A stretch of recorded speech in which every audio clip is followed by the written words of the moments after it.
Hey guys, tonight we're taking a journey, not through some peaceful forest or along a quiet beach, but into the dimly lit, perfume-drenched, and often very, very scandalous bedchambers of medieval Europe's most powerful women.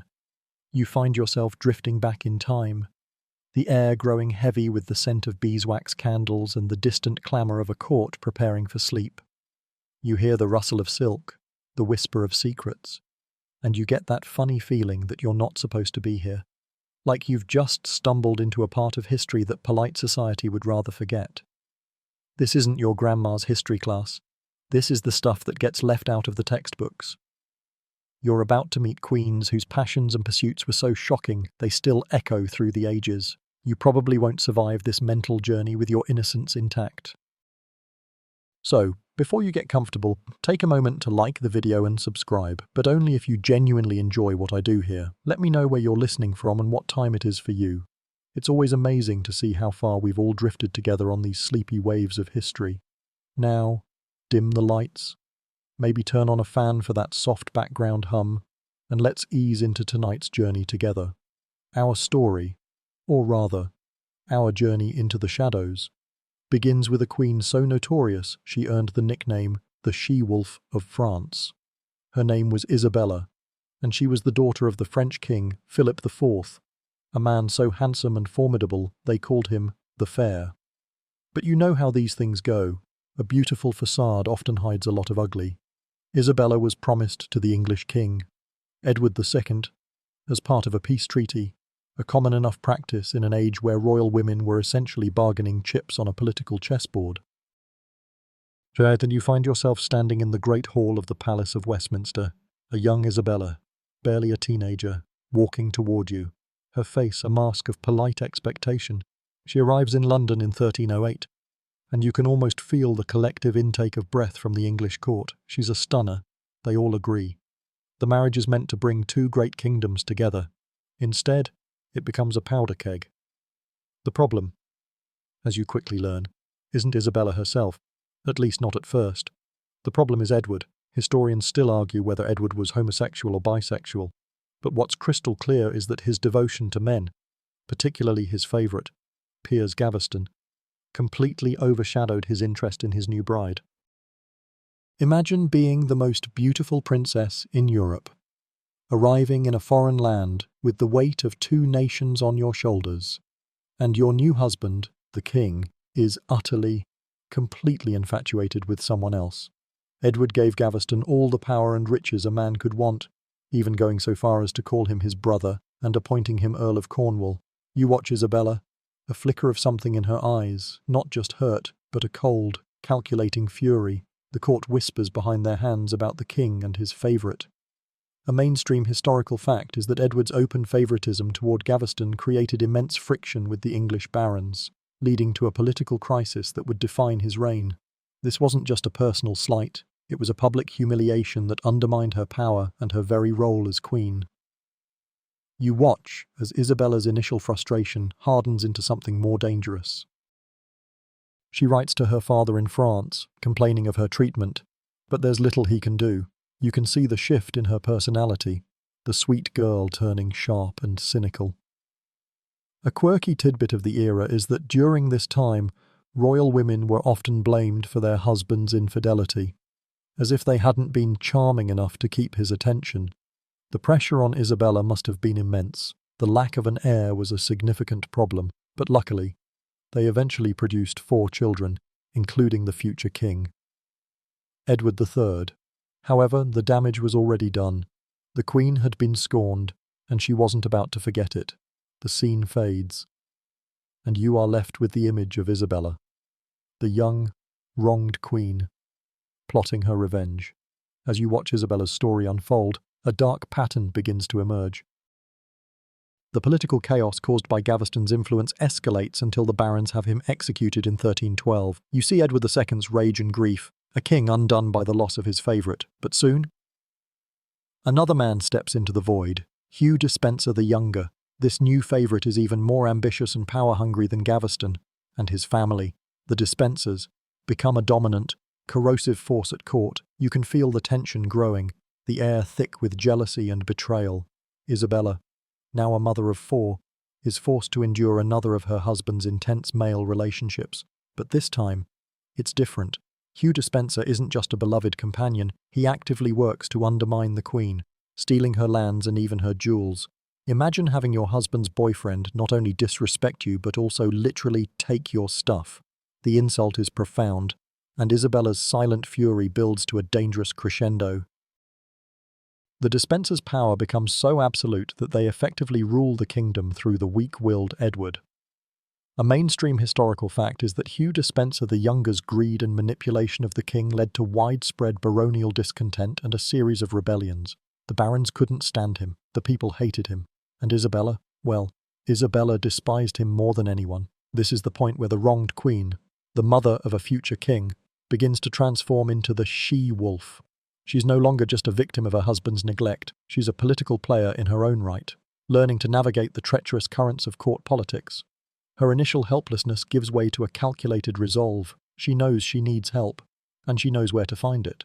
In 1325, a convenient opportunity arises. Isabella's brother, the new King Charles IV of France, has seized some English-held lands. Edward, ever the pawn of the Despensers, sends Isabella to France to negotiate a peace treaty, believing his queen will be a loyal and effective diplomat. Oh, how wrong he was. You watch Isabella cross the English Channel, the wind whipping at her clothes, her gaze fixed on the French coast.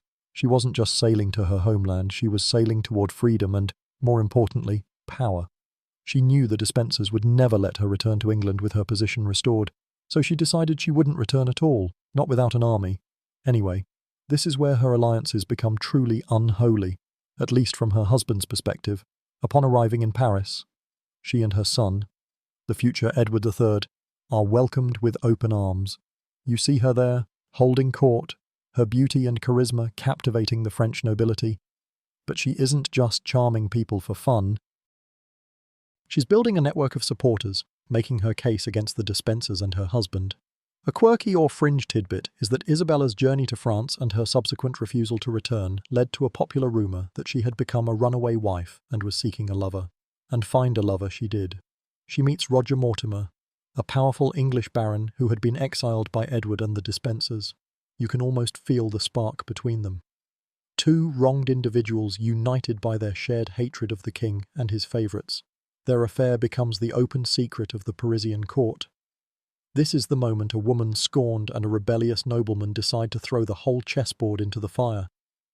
Historians still argue whether Isabella's affair with Mortimer was a genuine romance born of shared hardship or a cold, calculated political partnership. Maybe it was both. She had the royal blood and legitimacy. He had the military experience and a network of allies. Together, they were a formidable force. You see them plotting, their heads bent together over maps, their whispers filled with plans for invasion. The plan is simple: amass an army, sail back to England, and depose the king. It sounds audacious, almost mad, but Isabella is no longer the timid bride of Section 1. She is the she-wolf, and she's ready to hunt, with Roger Mortimer at her side. Isabella truly becomes the mastermind of her own destiny.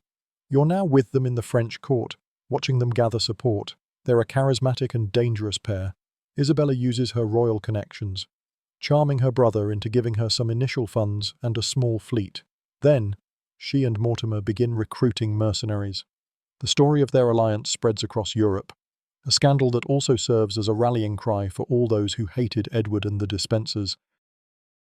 You see them making promises, offering titles, and convincing a motley crew of exiled English barons, dispossessed knights, and battle-hardened soldiers to join their cause.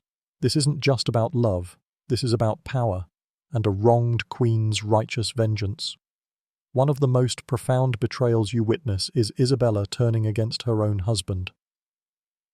A mainstream historical fact is that she secured the support of William Mars, Count of Hainaut, by betrothing her son, Edward, to the Count's daughter, Philippa. You can almost feel the political currents shifting as this marriage alliance is forged. She's using her son, her own flesh and blood, as a tool to gain the military support she needs to invade England. There's a cold, hard logic to it, a maternal betrayal in the service of a greater goal, or so she justifies it to herself. You see the young Edward, still a boy, standing awkwardly beside his future wife, a pawn in his mother's grand game. Their invasion of England in 1326 is almost shockingly easy. They land in Suffolk with a small force, but they are greeted as liberators. The English people, tired of the Despencer's tyranny and the king's incompetence, flock to their banner. You watch as Isabella and Mortimer's army swells with supporters, their march toward London becoming a triumphant parade. Edward II, caught completely off guard, flees with the Despensers. The king, a man who had ignored his wife for years, now finds himself on the run, his kingdom collapsing around him. It's the ultimate comeuppance. And you can almost feel Isabella's chilling satisfaction. This is the moment she seizes the throne not for herself, but for her son, with Mortimer acting as her silent partner and protector. The capture and execution of the Despensers are brutal and public. You stand in the crowd, watching Hugh Despencer the elder, the one who started all of this, be summarily executed. Then, you see his son, Hugh the younger, the man who stole Isabella's jewels, meet an even more gruesome end. He is convicted of treason and heresy, and his execution is a spectacle of medieval justice, or rather, vengeance. Historians still argue whether Isabella orchestrated the brutality of his death or simply allowed the public's fury to take its course. Either way, she stood by and watched the man who had wronged her so deeply pay the ultimate price. There's a dark poetry to it. The final act of this chapter is the fate of Edward II. He is captured and imprisoned. A quirky or fringe tidbit is that Isabella made a public show of offering him a comfortable retirement. But you know that in medieval politics, a deposed king is a very dangerous king. He is held captive in Berkeley Castle, a prisoner in his own country. His death in 1327 is officially ruled as a natural cause, but the whispers that surround it are far more sinister. The rumour, and it's a powerful one that echoes through history, is that he was murdered by an order from Isabella and Mortimer, a heated poker inserted into his anus to leave no outward marks. Whether this gruesome act truly happened or was a later invention to blacken Isabella's name is something historians still debate. What's certain is that with her husband gone, she and Mortimer become the de facto rulers of England. With her young son on the throne, the she-wolf had truly arrived. Now that Isabella, the she-wolf, has taken control of England, with her lover Roger Mortimer as her co-ruler, you find yourself in the bustling, yet deeply suspicious, court of the young Edward III. He is just a boy, crowned king, but his mother and her lover hold all the real power. You see them making decisions, signing documents, and living lavishly while the true king is relegated to the shadows. It's an awkward and tense arrangement.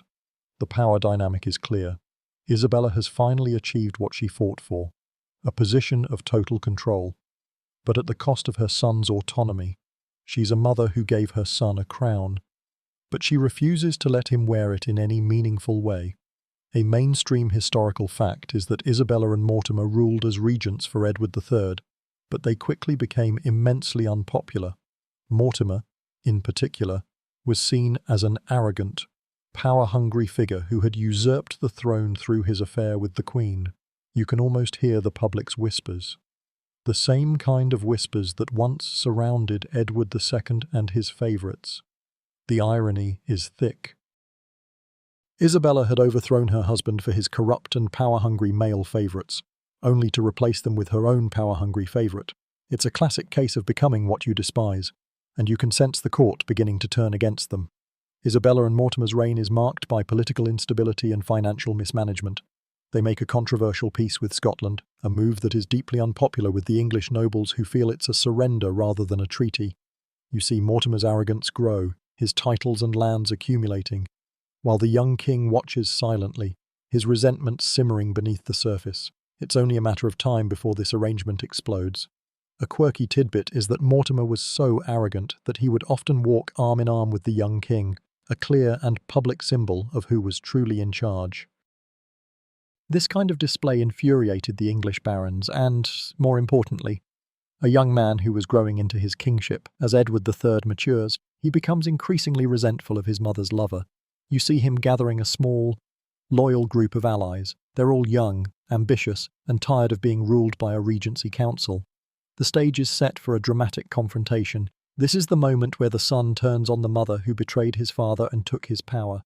In 1330, Edward III, now 18 years old, orchestrates a coup. You watch him and his men sneak into Nottingham Castle through a secret passage, a hidden tunnel known only to a few. They burst into the Queen's chambers, surprising Isabella and Mortimer. The ambush is swift and decisive. Mortimer is arrested and dragged away. Isabella famously cries out, "Fair son, have pity on the gentle Mortimer," but her pleas fall on deaf ears. Edward, a king finally taking his throne, has no pity for the man who stole his power and slept with his mother. Mortimer is charged with treason and numerous other crimes. He is swiftly convicted without trial, a fitting end for a man who had manipulated the legal system for his own gain. He is hanged, drawn, and quartered in London. His body mutilated and displayed for the public to see. It's a gruesome and final act of revenge, a young king reclaiming his birthright. Historians still argue about Isabella's role in her husband's death. Did she truly order it, or did she simply allow it to happen? The public and subsequent historians certainly believed she did, and her reputation was forever blackened by the affair. After Mortimer's execution, Isabella is sent into retirement at Castle Rising in Norfolk. You see her living a life of quiet luxury, but she is essentially a prisoner. She is never again allowed to wield any political power, and while her son treats her with respect and visits her often, their relationship is forever strained by the dark events of his youth.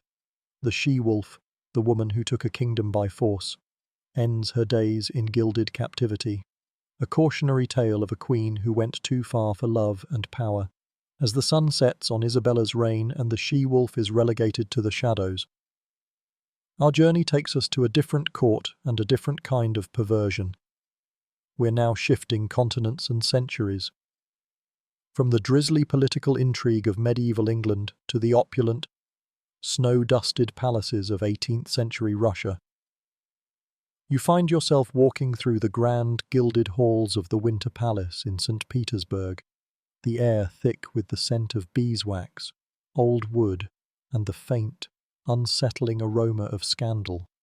The year is 1762, and a new empress has just seized the throne, Catherine the Great. Catherine's story is a fascinating mix of political genius, enlightened philosophy, and a personal life that became the stuff of legend and, well, outright tabloid fodder. A mainstream historical fact is that she came to power through a coup d'état against her unpopular and arguably unstable husband, Peter III, with the help of her lover, Grigory Orlov, and his brothers. You can feel the tension in the air as the palace whispers about the new empress. She's a German princess who has seized the throne of Russia. She's intelligent, ambitious, and utterly ruthless when she needs to be. But what really captures our attention tonight is her legendary and, some would say, excessive love life. Catherine's reign is a golden age for Russia, a period of expansion and reform that saw her correspond with Voltaire and Diderot, promoting the ideals of the Enlightenment. She introduces legal reforms, establishes schools, and modernizes the Russian state. You see her there, a powerful woman with a pen in her hand, a formidable mind at work. But then, you also see her with a parade of lovers, or favourites, as they were officially called. This is where her story gets spicy. Catherine's affairs were not a secret. She didn't hide them. She paraded them.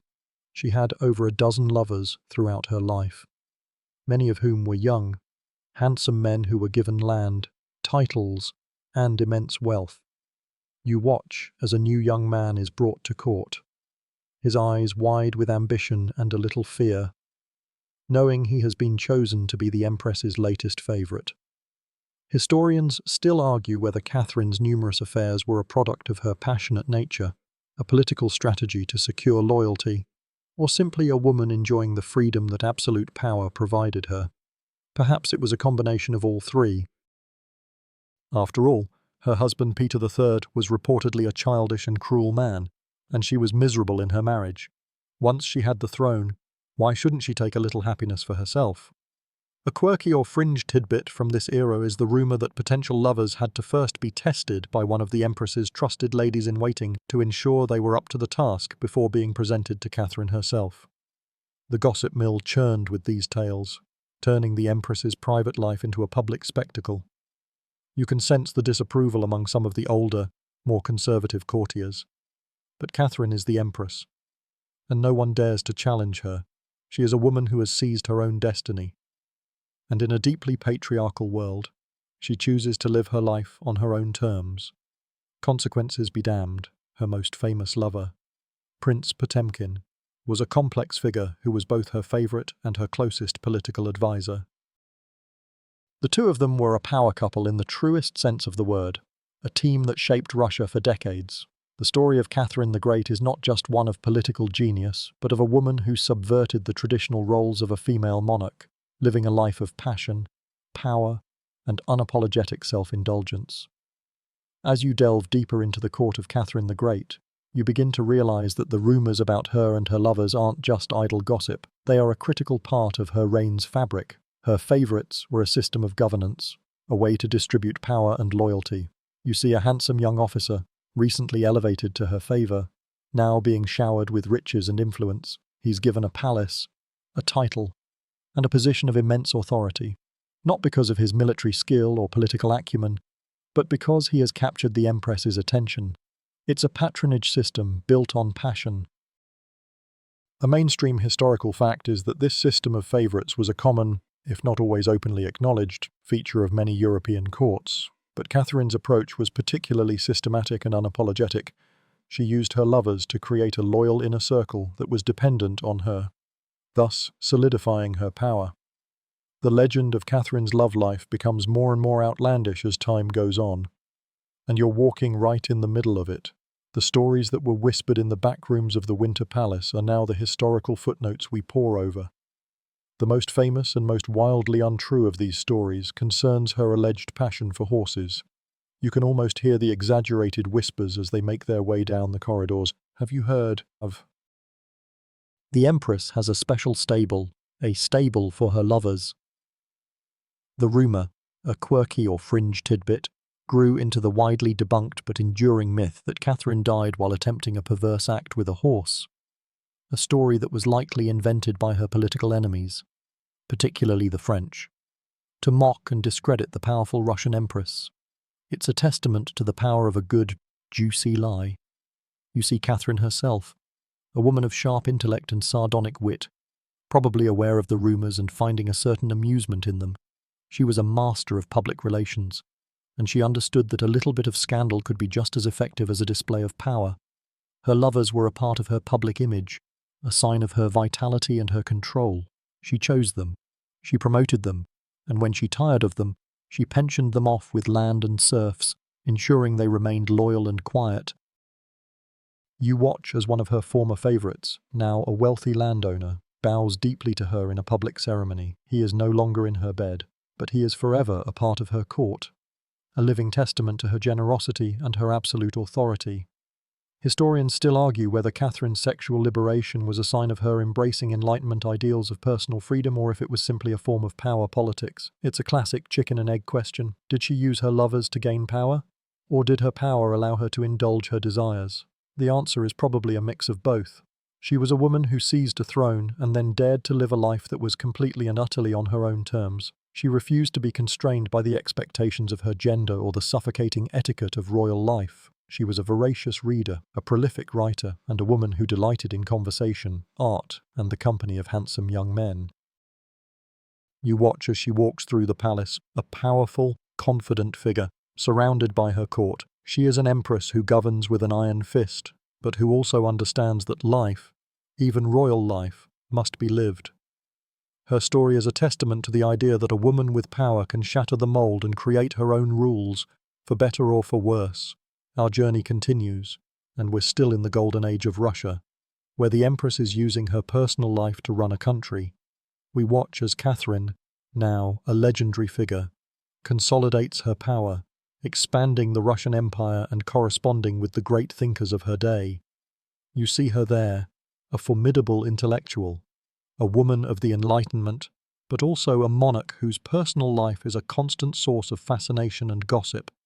This dual nature is what makes her so compelling. She embodies the contradictions of her time, a promoter of freedom who ruled a nation of serfs, a great thinker who was defined by her passions. A mainstream historical fact is that Catherine the Great's reign saw a significant expansion of the Russian Empire, absorbing territories like Crimea and parts of Poland, establishing Russia as a dominant European power. You feel the weight of this expansion, the vastness of the land under her command, and you understand that her power was not just a matter of personal whim, it was a geopolitical force. She was a master of diplomacy and war, a woman who could be both a philosopher queen and a ruthless conqueror. Her political genius is undeniable, and it's what gives her personal life its historical significance. Her final famous favorite, Platon Zubov, was a man over 40 years her junior. You see him at court, a young man who is now in his 20s, his career and wealth skyrocketing thanks to the Empress's affection. This relationship, like so many of her others, becomes a part of the political machinery of the court. A quirky or fringe tidbit is that Zubov was reportedly given the title of prince and was so indulged by Catherine that he even began to have political aspirations of his own, a risky move that historians still argue might have strained their relationship had her life not ended when it did. Her passions, in a way, were a double-edged sword. They secured her loyalty, but they also created a system of favoritism that was often inefficient and sometimes dangerous. Historians still argue whether Catherine's legendary number of lovers was an act of personal empowerment or if it simply replaced one form of patriarchal control with another. In a world where a queen was expected to marry for political gain and produce heirs, Catherine's relationships were a radical act of self-determination. She refused to be just a wife or a mother, she was a ruler. And she would choose her own companions. Her private life, in many ways, was a public declaration of her power. She was the one in control, the one who made the choices, and no one, not even her own children, could question her authority. Her story is a testament to the idea that a woman in power can create her own rules, but it also serves as a warning about the fine line between personal freedom and political corruption. You're left with the image of Catherine, a woman of immense contradictions, a force of nature who shaped an entire empire, one lover at a time. As we leave the scandalous court of Catherine the Great behind, our journey takes a turn for the truly bizarre and macabre. We are now travelling back in time to the 17th century, to a land of harsh winters and stark castles, Sweden. You find yourself in the royal court of the Vasa dynasty, and the air is no longer filled with the scent of opulence, but with something far more unsettling.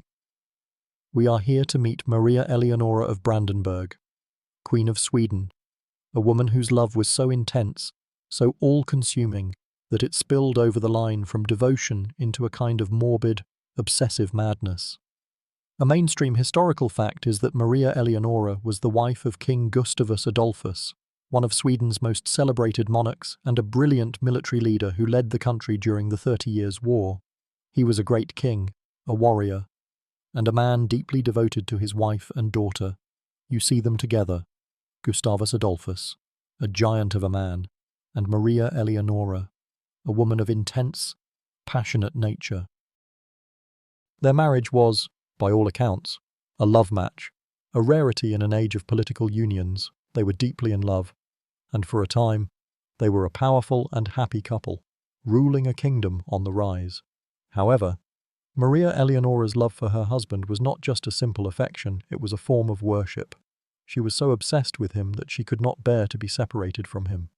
A quirky or fringe tidbit is that when Gustavus Adolphus was away fighting his wars, she would write him letters full of frantic, desperate passion, begging him to return.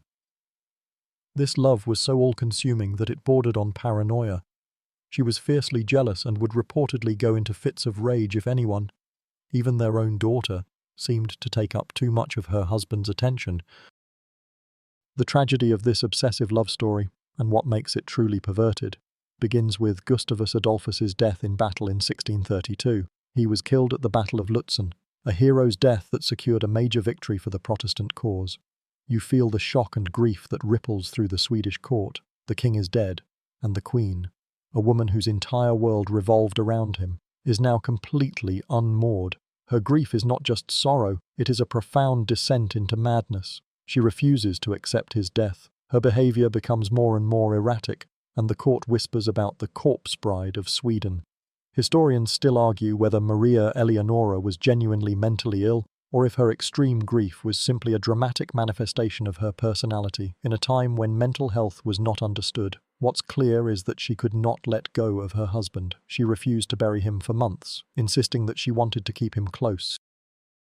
The body of the king, prepared for burial, was placed in the royal palace, and Maria Eleonora would spend hours with him, talking to him as if he were still alive. Her grief becomes a national scandal, an embarrassment to the Swedish court. Her daughter, a child who is now queen, is forced to watch her mother's public breakdown, a spectacle of morbid, all-consuming sorrow. This is where the story gets its truly bizarre twist, and you are there to witness it all. The queen, in her madness, decides that she must keep her husband close forever. Maria Eleonora's grief for her husband, Gustavus Adolphus, spirals into a truly disturbing obsession. You're now a silent observer in the royal chambers, where the king's embalmed body lies in state, but not for a few days, for months. The air is heavy with incense and the faint, sweet smell of decay, a macabre perfume that hangs over the grieving queen. You watch as she orders a series of bizarre and unsettling changes. A mainstream historical fact is that she refused to allow her husband's body to be buried, and it remained uninterred for over a year. She was determined to keep him close, to maintain the illusion that he was still there with her. The Queen's fixation takes a darker turn when she orders that her husband's heart be placed in a gold casket and displayed in her bedchamber. You see this object, a sacred relic to her, a piece of her husband that she could hold and talk to. This isn't just grief, it's a profound and disturbing manifestation of her inability to let go. Her world has been shattered, and in her madness, she is trying to put the pieces back together in the most twisted way imaginable. She would reportedly spend hours with the casket, talking to the heart as if it were her beloved husband, and she would often fly into a rage if anyone tried to remove it. Her most disturbing act of all, and what truly earns her a place in our journey tonight, concerns her daughter, Christina. Christina was the only heir, and she was now the Queen of Sweden in her own right, but she was just a child. A quirky or fringe tidbit is that Maria Eleonora would reportedly wake her daughter in the middle of the night, drag her to the royal bedchamber, and force her to look at her father's preserved body. She would then launch into a tearful, and often terrifying, tirade about how the child was now fatherless and how she was the only one who truly understood the depth of their loss. You can see the fear in the child's eyes, a young queen-in-waiting being mentally and emotionally tortured by her own mother's morbid obsession. Historians still argue whether Maria Eleonora's actions were a calculated form of emotional manipulation to control her daughter, or if they were the genuine, tragic actions of a woman who had lost her mind.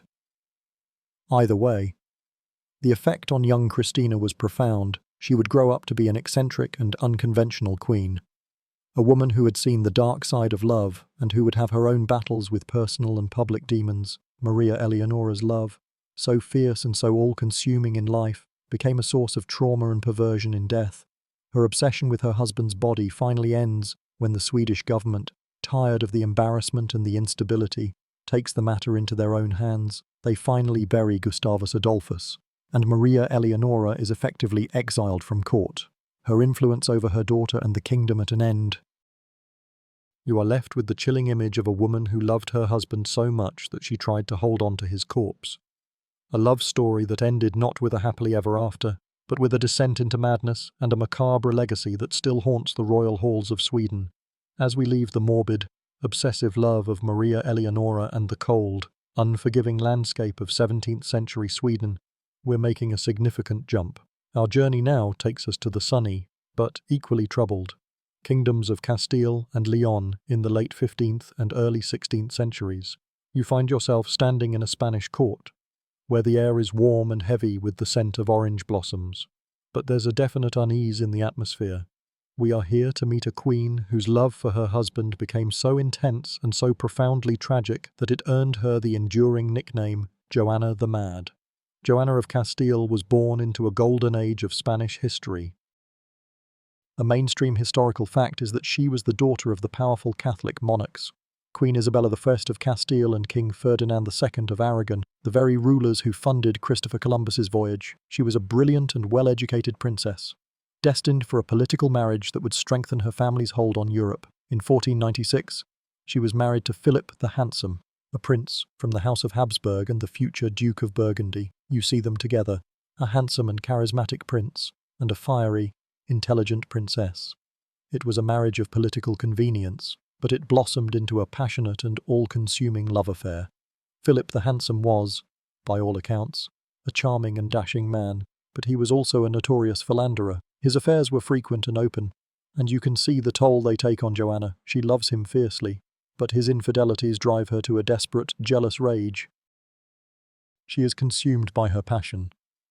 A stark contrast to the more stoic and politically minded women of her time. A quirky or fringe tidbit is that Joanna was so possessive of Philip that she would reportedly fly into a furious rage whenever he so much as looked at another woman. In one famous incident, she had her husband's suspected mistress's hair cut off in public, a humiliating display of her jealousy that scandalized the court. Her love for Philip was not just a simple affection, it was an all-consuming obsession that began to eat away at her sanity. When her brother, sister, and mother all died in quick succession, she became the heir to the thrones of Castile and Aragon. This put an immense political pressure on her, and her husband, Philip the Handsome, now a king consort in all but name, was ambitious and power-hungry. He saw an opportunity to rule Castile and began to actively undermine his wife, claiming she was mentally unstable. This, in turn, only fueled Joanna's jealousy and paranoia, creating a vicious cycle of love, betrayal, and madness. Historians still argue whether Joanna was truly mentally ill or if her erratic behavior was a combination of deep-seated depression, a fiery personality, and the political machinations of a husband and father who both wanted to rule in her stead. What's clear is that she was a woman caught between her own intense emotions and the cold, hard politics of a royal court. Her love for Philip, which should have been her strength, became her greatest vulnerability, and it was a vulnerability that her husband was more than willing to exploit. The story of their love is a tragic and cautionary tale of a woman whose heart and mind were broken by a man she loved completely. The tragedy of Joanna the Mad of Castile reaches its fever pitch with the sudden and unexpected death of her beloved husband, Philip the Handsome, in 1506. He was only 28 years old, and you feel the collective shock that ripples through the Spanish court. The cause of his death is widely believed to be typhus, but the whispers of poison linger in the shadows. For Joanna, this is not just a loss, it is the complete and total shattering of her world. You watch as her grief becomes something dark, something unhinged. She refuses to leave his side, to accept that he is gone. A mainstream historical fact is that Joanna ordered the embalming of Philip's body and insisted that his casket remain with her at all times. She kept his coffin in her bedchamber for weeks, refusing to allow anyone to bury him. She would reportedly open the casket and kiss his feet, an act of such profound and morbid grief that it horrified her court. Her father, Ferdinand II, the King of Aragon, and the nobles of Castile, all watch in horror and alarm as their queen descends into this macabre madness. She is, for all intents and purposes, incapable of ruling, and her father, ever the opportunist, takes advantage of the situation. He declares her mentally unstable and assumes control of the kingdom as regent. Joanna's journey with her husband's corpse becomes a national spectacle. A quirky or fringe tidbit is that she embarked on a strange, wandering funeral procession across Castile. A journey that lasted for months. She travelled only at night, and she would only stop in churches or convents. You can almost see the procession in your mind's eye, a queen, a widow, a mother of 6, travelling through the cold Spanish nights with a coffin in tow, a small army of monks and servants following behind her. It's a surreal and deeply unsettling image. A queen so consumed by grief that she cannot bear to part with her dead husband. Historians still argue whether Joanna's journey with the corpse was a deliberate political act to prevent her father from seizing power, a desperate hope that Philip might one day return to life, or simply a final, tragic expression of a broken heart. Her love for Philip was so intense that she clung to his body as if she could, by sheer force of will, bring him back to her. This morbid devotion is a testament to the power of her emotions, a power that ultimately consumed her. This journey culminates at the Royal Chapel of Granada, where her parents, the Catholic monarchs, are buried. But Joanna, in a final act of rebellion and grief, refuses to inter her husband there. She continues her journey, a lonely and isolated figure, travelling with a coffin and her shattered sanity. Her story becomes a cautionary tale, a legend of a woman who loved too much and lost her mind in the process. The tragic journey of Joanna and her husband's corpse finally comes to a halt at the convent of Santa Clara in Tordesillas. You watch as her father, Ferdinand II, the ever-pragmatic and ambitious king, effectively imprisons her there. The year is 1509, and Joanna is now a queen in name only, a prisoner in her own country, surrounded by her husband's coffin and her deep, inconsolable grief. She is only 30 years old, but her life as a queen is over. Her father assumes full control of the kingdom, and her children are raised without their mother. A mainstream historical fact is that Joanna of Castile was confined to the convent in Tordesillas for the last 46 years of her life. You feel the weight of those years, a woman of fire and passion locked away, her only companion the ghost of her husband and the memories of a love that had driven her mad. Her life becomes a quiet, lonely tragedy. She refuses to speak to many people and spends her days in a state of deep melancholic stupor. Her love for Philip, now a silent, personal torment, her father, and later her son, Charles V, keep her there, a living testament to the dangers of a queen who was too emotional, too passionate, and too unstable to rule. Her story is a powerful reminder of how women in power were often perceived. A quirky or fringe tidbit is that Ferdinand II, her father, used her erratic behavior to justify his seizure of power, creating a narrative of a mad queen who was unfit to rule. This narrative was then continued by her son, Charles V, a man who, like his grandfather, wanted the throne for himself. Joanna's madness, whether it was real or an exaggeration, became a tool for the men in her life to consolidate their power. She was a woman who was too much, too powerful, and too emotional for her time. Her love was a liability, and it was used to destroy her.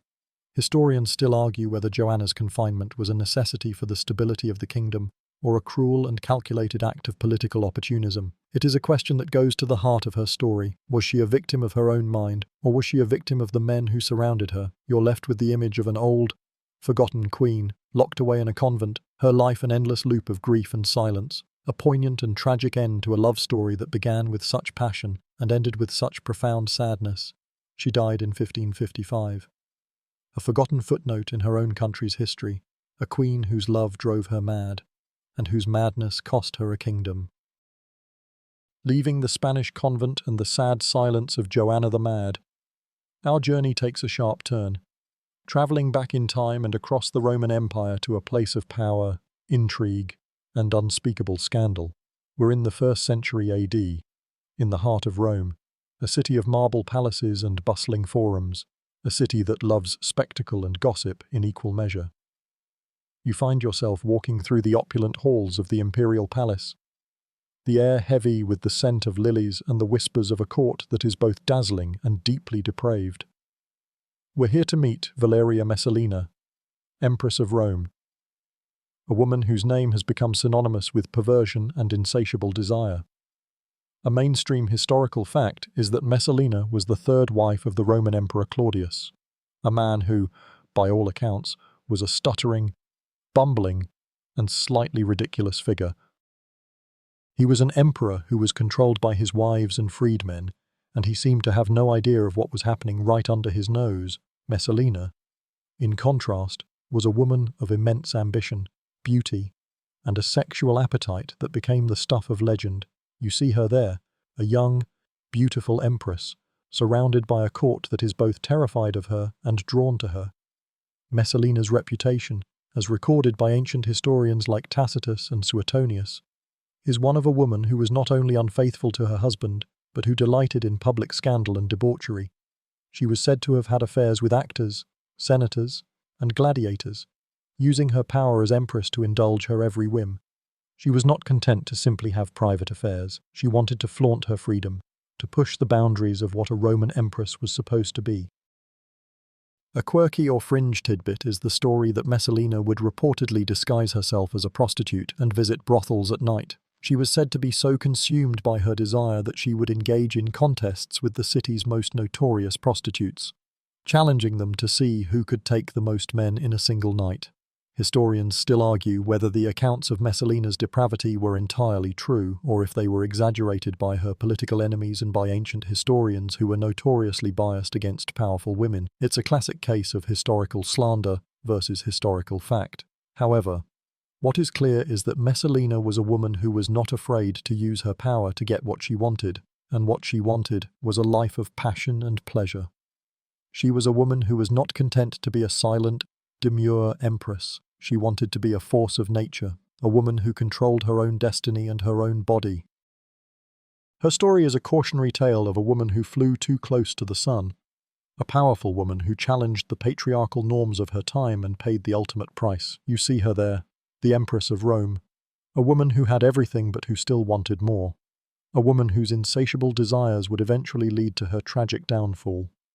Messalina's nightly escapades and her insatiable desires were not just a private matter, they were a public scandal that played out in the heart of the Roman Empire. You are now a part of that scandal, a silent witness to the Empress's brazen challenge to the established order. The story, as told by the ancient historians, is one of a woman so driven by lust that she would stop at nothing to satisfy her appetites. The most famous and most enduring of these stories is the brothel challenge. A mainstream historical fact is that Messalina was said to have visited a brothel in Rome and challenged one of the city's most famous prostitutes to a contest. You can almost feel the shock and disbelief of the Roman public as the story spreads. The Empress, the most powerful woman in the empire, is not only a regular at the city's brothels, but she's also competing with a common prostitute to see who can take the most men in a single night. This is not just a sexual act, it's a political statement. It's a woman with absolute power flaunting her freedom in the most public and scandalous way possible. She is saying, "I am the Empress, and I can do whatever I want." A quirky or fringe tidbit is that the prostitute Messalina allegedly challenged was named Scylla, and she was said to be the most famous and successful prostitute in all of Rome. The story goes that Messalina, using the name Lysiska, would work through the night, servicing a stream of men until she finally emerged, exhausted but triumphant, the winner of the contest.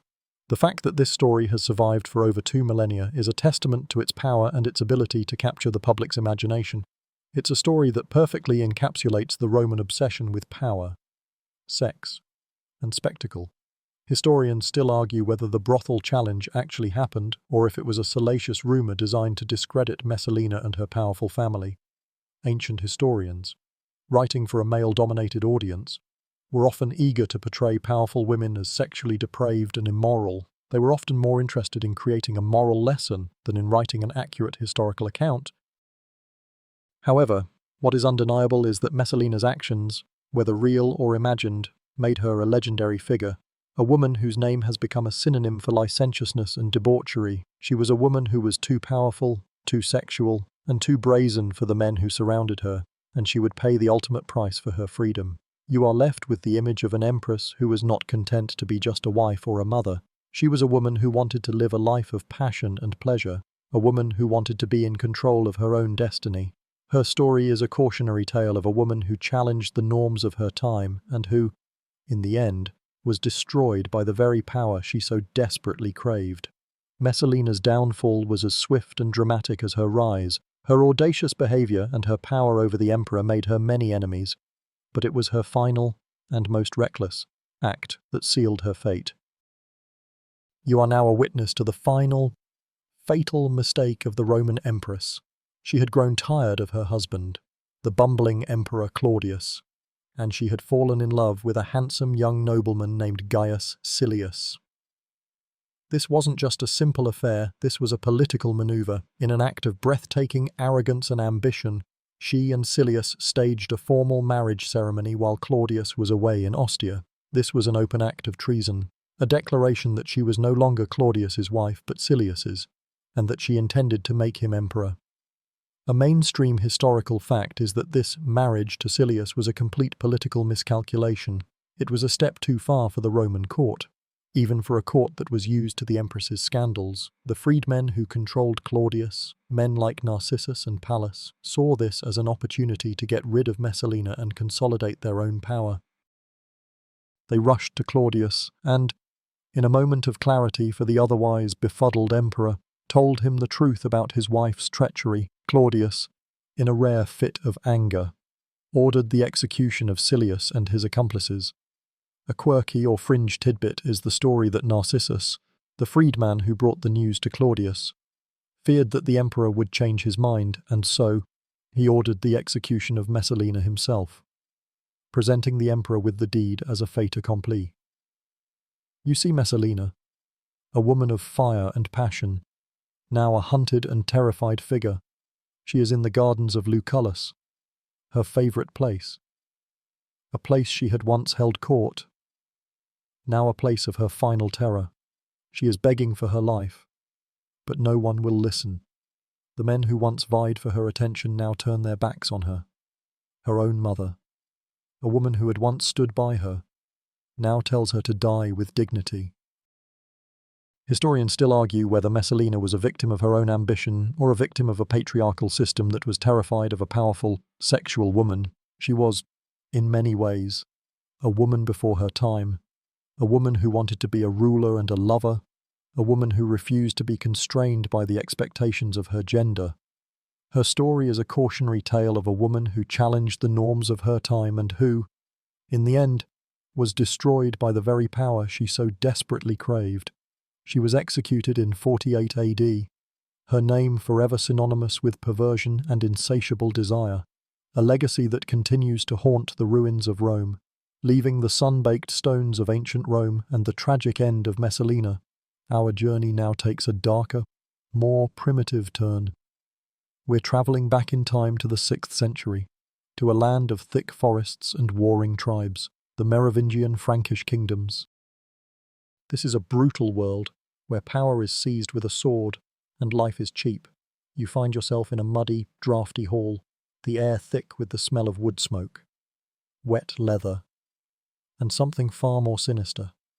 We're here to meet Fredegund, a woman whose name became a byword for ruthless ambition, murder, and political intrigue. She was not a queen by birth, but a simple servant who clawed her way to the top with a chilling determination. A mainstream historical fact is that Fredegund was initially the serving girl of Queen Audovera, the first wife of King Chilperic I of Neustria. You see her there, a young, intelligent, and fiercely ambitious woman. Watching the goings-on of the royal court, she quickly catches the king's eye. And in a move of cold calculation, she convinces him to set aside his wife. She then engineers a bizarre ruse to have Audovera's children declared illegitimate. With Audovera out of the picture, Fredegund becomes the king's mistress and, eventually, his second wife. But her rise to power is far from over. Her true rival is Queen Brunhilde, the wife of Chilperic's brother. Sigibert I of Austrasia. Brunhilde was a Visigothic princess, a woman of royal blood and immense pride, and she deeply resented Fredegund's low-born origins and her Machiavellian rise to power. The rivalry between these two women would ignite a brutal and bloody civil war that would last for over 40 years. This isn't just a political struggle, it's a personal feud fueled by a hatred so intense it would consume an entire generation. A quirky or fringe tidbit is the legend that Fredegund was a master of poisons, and she would use this skill to eliminate anyone who stood in her way. The Chronicles of Gregory of Tours, our main source for this period, describe her as a woman who would not hesitate to kill anyone who crossed her, from her own stepson to her political rivals. She was a woman who saw murder not as a moral failing but as a simple, effective tool for political advancement. This is where her story earns its place in our journey tonight. She was a woman who was willing to do anything, to kill anyone, to secure her place and her sons on the throne. Historians still argue whether Fredegund was a brilliant and ruthless politician or a mad, murderous sociopath. The truth is likely somewhere in between. She was a woman of her time, a time of violence and brutality, and she played the game better than anyone. Her story is a testament to the idea that a woman with no power can, through sheer force of will and a complete lack of a moral compass, become a queen and a legend. A murderous force of nature that would define an entire era. Fredegund's rise to power and her feud with Queen Brunhilde were not just political, they were deeply personal and utterly savage. You are now a witness to her reign of terror, where murder became a common tool of statecraft. Her goal was to secure the throne for her son, and she was willing to eliminate anyone who stood in her way. You see her, a ruthless queen, making decisions that would echo through the history of the Franks. A mainstream historical fact is that Fredegund was responsible for the assassination of her stepson, Merovech. He had married Brunhilde, her mortal enemy, and this was an act of defiance she could not tolerate. She had him killed, a chillingly efficient murder that sent a clear message to anyone who dared to align themselves with Brunhilde. She also allegedly had another stepson murdered and had her own daughter poisoned. The chronicles paint a picture of a woman who was completely without mercy, a woman who saw her own family as pawns in a brutal game of power. Her most famous assassination, and the one that cemented her reputation as a monster, was the murder of King Sigebert, Brunhilde's husband. She reportedly hired 2 assassins to kill him with a poisoned dagger. You watch the scene unfold. A king, at the height of his power, is suddenly struck down by a hidden hand, a hand guided by the venomous hatred of a woman who was once a simple servant. This isn't just a political murder, it's a personal vendetta, a woman's revenge against the queen who looked down on her. A quirky or fringe tidbit is the story that Fredegund was so paranoid about assassination attempts that she would only eat food that had been prepared by her most trusted servants and that she would often test it on animals first. This is a testament to the brutal, cutthroat world she inhabited, a world she had helped to create. She was a woman who was always on guard, a woman who knew that the same methods she used to gain power could be used against her. Historians still argue whether the Frankish chronicles, written by a male cleric, exaggerated Fredegund's crimes to make a moral point about the dangers of a woman in power. However, the sheer number of murders attributed to her, and the lasting impact of her reign, suggest that she was a woman of extraordinary and chilling ruthlessness. She was a woman who was not afraid to use her power in the most brutal way imaginable, a woman who was a product of her time, and a queen who ruled with an iron fist and a poisoned dagger. Fredegund's legacy of terror and vengeance didn't end with the murders of her rivals. It continued to define her reign and shape the history of the Franks. You are now a witness to the culmination of her ruthlessness, a woman who had clawed her way to the top and was determined to stay there. Her feud with Brunhilde, her nemesis, became the defining conflict of her life, a personal war that would last until her death. You can feel the intense, burning hatred that existed between these 2 women, a hatred that was both personal and political. A mainstream historical fact is that Fredegund's reign was marked by a series of wars with her sister-in-law, Brunhilde. These weren't just battles over land, they were a continuation of their personal vendetta. Fredegund's hatred for Brunhilde was so intense that she reportedly sent an assassin to kill her. The attempt failed, but it shows the depth of her animosity. She was a woman who would not rest until her rival was dead, and she would use any means necessary to achieve her goal. Her final act of vengeance was against Brunhilde's own sons. After the death of her husband, King Sigebert, Fredegund was relentless in her pursuit of Brunhilde's family. A quirky or fringe tidbit is that Fredegund reportedly had her own stepson, Merovech, tortured and then killed because he had sided with Brunhilde. This is a testament to her complete lack of mercy. A woman who would not hesitate to kill her own family to secure her power. Historians still argue whether Fredegund was a brilliant political strategist or simply a sociopathic killer. She was a woman who was a product of her time, a time of violence and brutality, but she also transcended the norms of her time, becoming a queen and a legend in her own right. Her story is a testament to the idea that a woman with no power can, through sheer force of will and a complete lack of a moral compass, become a queen and a legend. Her reign of terror ended with her death in 597, but her legacy lived on. Her son, Clothar II, would eventually defeat Brunhilde and reunite the Frankish kingdoms, and Fredegund, the murderous servant girl, would be remembered as one of the most ruthless queens in medieval history, leaving the blood-soaked annals of the Merovingian Franks. Our journey takes a more esoteric and debated turn. We are now heading into a realm where history and legend blur, where a scandalous story has fascinated and horrified people for centuries. We're in the 9th century, a time of popes and emperors, and you find yourself in the bustling, often chaotic, streets of Rome.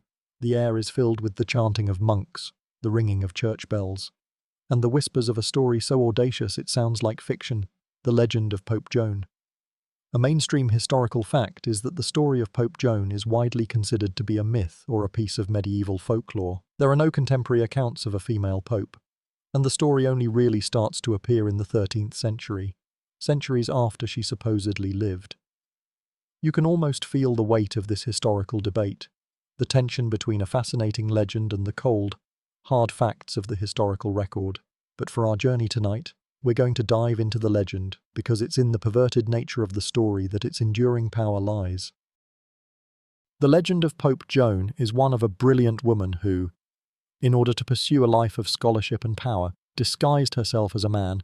You see her there, a young, intelligent girl from England, her mind hungry for knowledge, a hunger that was denied to her because of her gender. She runs away from home, disguises herself as a boy, and travels to Athens, where she becomes a brilliant scholar. She then travels to Rome, where her intellect and her supposed piety quickly earn her a place in the papal court. She rises through the ranks, from cardinal to pope, a woman secretly at the head of the Catholic Church. A quirky or fringe tidbit from the legend is that Pope Joan was so well liked that she was nicknamed John the Englishman. She was said to be an accomplished scholar and a brilliant administrator, a pope who was loved by the people and respected by the cardinals. Her secret, however, was about to be revealed in the most shocking way imaginable. The legend states that she fell in love with a servant or a member of the papal court and became pregnant. This is where the story, and our journey tonight, takes its most scandalous turn. A woman, secretly a pope, is now carrying a child, and the secret is about to be revealed in the most public way possible.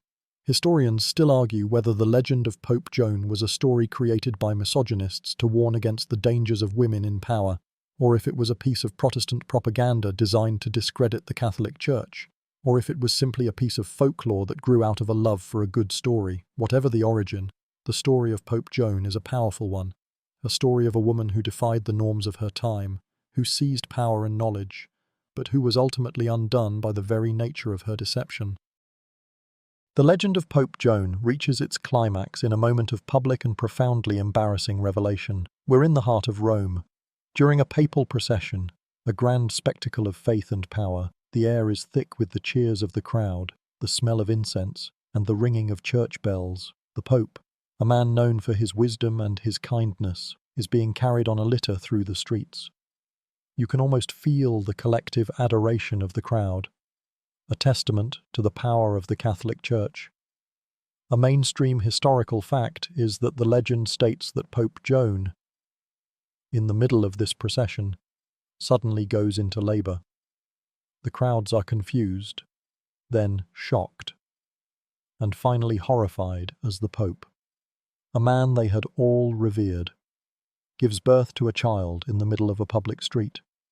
This isn't just a political scandal, it's a religious and moral one.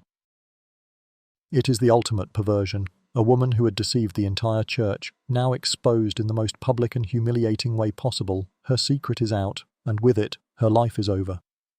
A quirky or fringe tidbit from the legend is that the sight of her public childbirth was said to have been so scandalous that the Catholic Church, in a moment of extreme public relations damage control, forever changed the route of papal processions to avoid that street. They also, according to the legend, instituted a bizarre and, in our modern eyes, completely ridiculous ritual to ensure that the Pope was, in fact, a man.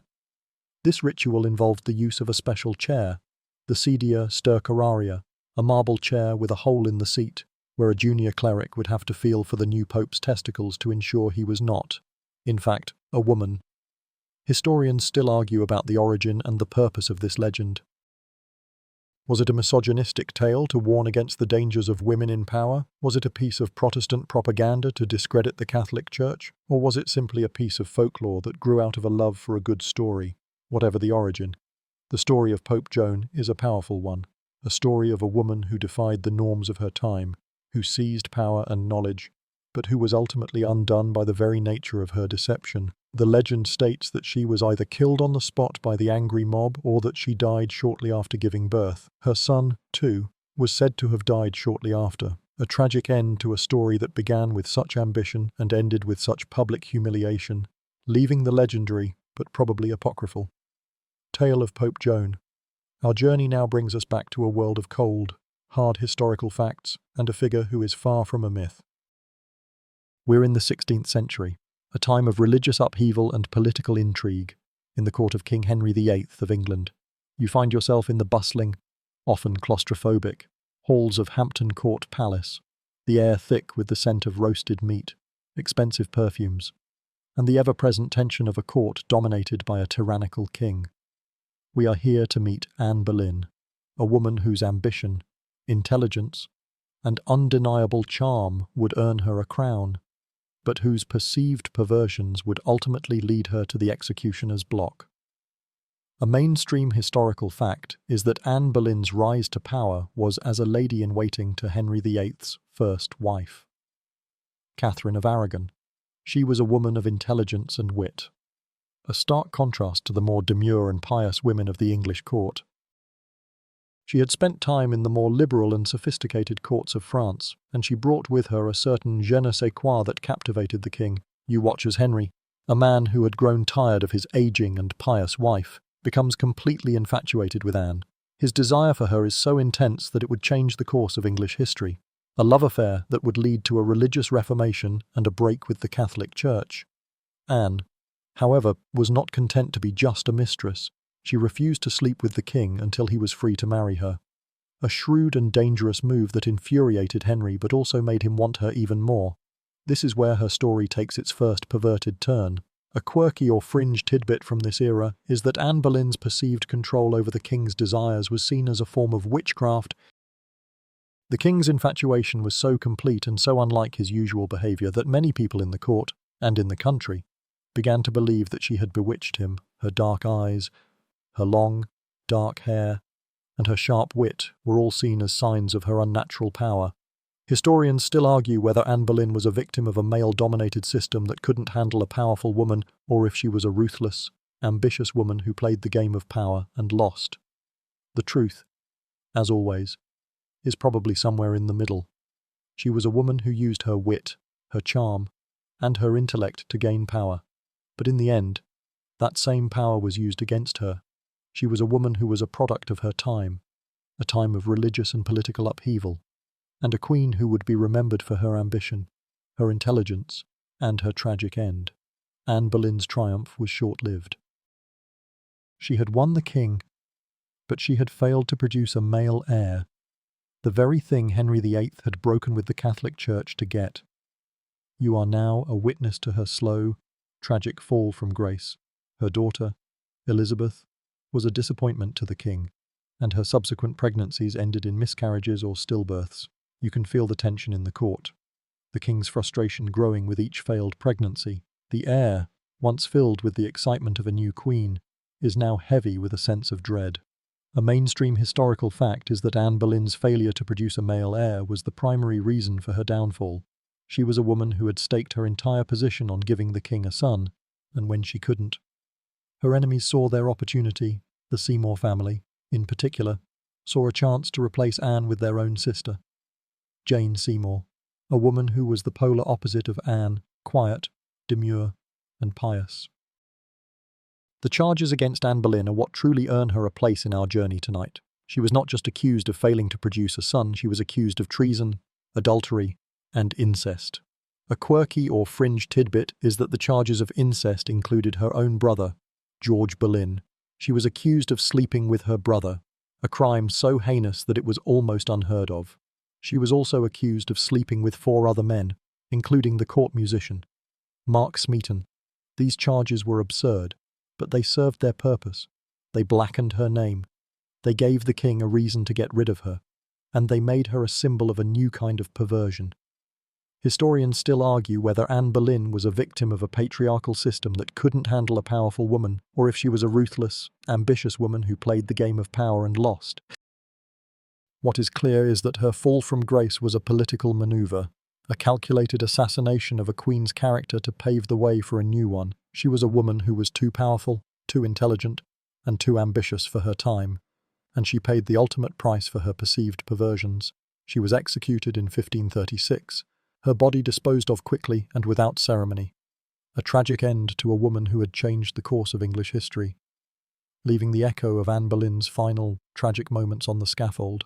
Our journey brings us to another queen whose life was defined by love, murder, and political intrigue.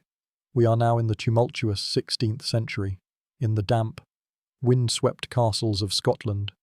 You find yourself in the court of Mary, Queen of Scots, a woman who, like Anne Boleyn, was beautiful, intelligent, and a magnet for scandal. The air is filled with the scent of damp wool, peat smoke, and the constant, unnerving tension of a court that is always on the brink of rebellion. A mainstream historical fact is that Mary, Queen of Scots, was the granddaughter of King Henry VIII's sister, Margaret Tudor, which gave her a strong claim to the English throne. This claim, and her Catholic faith, made her a constant threat to her Protestant cousin, Queen Elizabeth I of England, and it would ultimately lead to her downfall. You see her there, a tall, striking woman with red hair and a proud bearing, a queen who was born into a world of immense political and religious conflict. Mary's first husband, the Dauphin of France, died young, and she returned to Scotland. A widow at just 18 years old, it was here that her life began its descent into a series of disastrous marriages and scandalous affairs.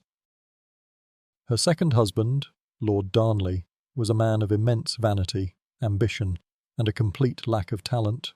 Their marriage was a disaster from the start, a union of two proud and stubborn people who were completely unsuited to each other. A quirky or fringe tidbit from this era is that Darnley was so jealous of Mary's secretary and close friend, David Rizzio, that he, along with a group of nobles, burst into Mary's private chambers and murdered Rizzio in front of her. This wasn't just a political murder, it was a personal one, a violent act that would haunt Mary for the rest of her life. Historians still argue whether Mary was an active participant in her husband's murder or if she was simply a victim of a violent and male-dominated court. The truth is murky, but what is clear is that her life was a series of tragic choices and unfortunate circumstances that would eventually lead her to the same fate as her cousin's mother, Anne Boleyn. She was a woman who was a product of her time, a time of violence and brutality, and a queen who would be remembered for her beauty, her intelligence, and her tragic, scandalous life. Mary, Queen of Scots, and her tragic tale of love and betrayal takes a new, darker turn with the murder of her husband, Lord Darnley. You are now a witness to one of the most famous and debated crimes in medieval history. The year is 1567, and Darnley, who was recovering from an illness at a house called Kirk Field, is killed in a massive explosion. His body, however, is found in the garden, apparently strangled. You can feel the confusion and the shock that ripples through the Scottish court. This wasn't just a political murder, it was a brazen act of violence that pointed a finger directly at the Queen. A mainstream historical fact is that the primary suspect in Darnley's murder was James Hepburn, Earl of Bothwell, a powerful nobleman who was widely rumoured to be Mary's lover. The public and the court were quick to point fingers, and the mystery of who was truly responsible for the murder became a national obsession. The question on everyone's mind was whether Mary was an innocent victim of a ruthless court, or if she was a willing participant in her husband's murder. The perverted nature of this event, and what truly earns it a place in our journey tonight, is Mary's subsequent actions. Just 3 months after her husband's death, she marries the chief suspect, the Earl of Bothwell. This is an act of such breathtaking political and personal foolishness that it is almost unbelievable. A quirky or fringe tidbit is that the marriage was so scandalous that it turned many of Mary's most loyal supporters against her. Her subjects were horrified that she would marry the man who was widely believed to have murdered her husband, a man who was also a Protestant, and a man who had been accused of raping her just weeks before their marriage. The marriage was a disaster, a public relations nightmare that would be the final nail in her coffin. Historians still argue whether Mary was a willing participant in the murder and the subsequent marriage, or if she was a victim of Bothwell's manipulation and force. Was she a power-hungry queen who was willing to kill her husband to be with her lover, or was she a naive young woman who was taken advantage of by a ruthless nobleman? The truth is murky, and it's a question that has been debated for centuries. What is clear is that her life was a series of tragic choices and unfortunate circumstances that would eventually lead her to lose her crown, her freedom, and, ultimately, her life. The fallout from Darnley's murder and Mary's hasty marriage to Bothwell was immediate and catastrophic. You are now a witness to the unravelling of a queen's life. The Scottish nobles, many of whom had been plotting against Mary for years, now had the perfect excuse to rise up against her. A mainstream historical fact is that the Scottish lords, calling themselves the Confederate Lords, raised an army against Mary and Bothwell. They captured Mary and imprisoned her in Loch Leven Castle, an island fortress in the middle of a lake. Her imprisonment was the beginning of the end. While there, she was forced to abdicate her throne in favour of her infant son, James VI, and the regency was given to her half-brother, the Earl of Moray. This is a moment of profound sadness and betrayal. A queen forced to give up her crown and her son, a life of power and prestige, for a life of captivity and uncertainty. You can almost feel the weight of her grief and her rage as she signs the abdication papers. A quirky or fringe tidbit from this era is that while imprisoned, Mary was in contact with a number of her supporters who were still loyal to her. One of her most loyal servants, a young woman named Willie Douglas, reportedly helped Mary escape from Loch Leven Castle by disguising her as a laundress. It was a daring and romantic escape, but it was not enough to save her. She managed to gather a small army of loyalists, but they were quickly defeated at the Battle of Langside. Historians still argue whether Mary was a victim of a patriarchal system that couldn't handle a powerful woman, or if she was a ruthless, ambitious queen who played the game of power and lost. The truth, as always, is probably somewhere in the middle. She was a woman who was a product of her time, a time of violence and brutality, and a queen who would be remembered for her beauty, her intelligence, and her tragic, scandalous life. Her story, from the grandeur of her youth to the tragedy of her final moments, is a cautionary tale of a queen whose love for a man cost her a kingdom. Mary, Queen of Scots, her bid for freedom thwarted, flees to England, seeking refuge with her cousin, Queen Elizabeth I. This is a moment of high drama and tragic irony. You are a witness to the final, fatal mistake of a queen who had lost everything. Mary, a Catholic queen, a claimant to the English throne, and a woman who was widely believed to have murdered her husband, now seeks sanctuary with her Protestant cousin, a woman who had every reason to fear and resent her. A mainstream historical fact is that Elizabeth I, fearing Mary's claim to the English throne, chose to imprison her rather than grant her an audience. You can feel the tension between these two queens.